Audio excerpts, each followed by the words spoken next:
Hello mga mare, ayan ho ang papa nandito sa ilalim ng puno. Ayan. Dad ng tao. Ayan, nag-ano po. Marami lang nararamdaman. Ayan. Anong iyo namang nararamdaman? Sakit sa bulsa. Parang nararamdaman ho yan ang lahat. Sakit sa bulsa. At saka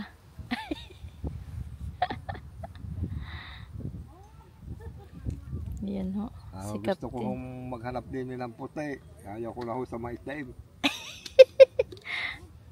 Ano masasabi mo naman mama? Eh, di pa ipipray natin makakita ng puti.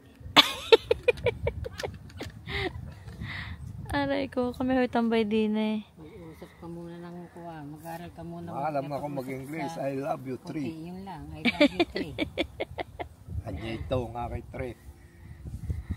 Eh di meow, meow. Pwede kang nila ang topic nyo. I love you, 3.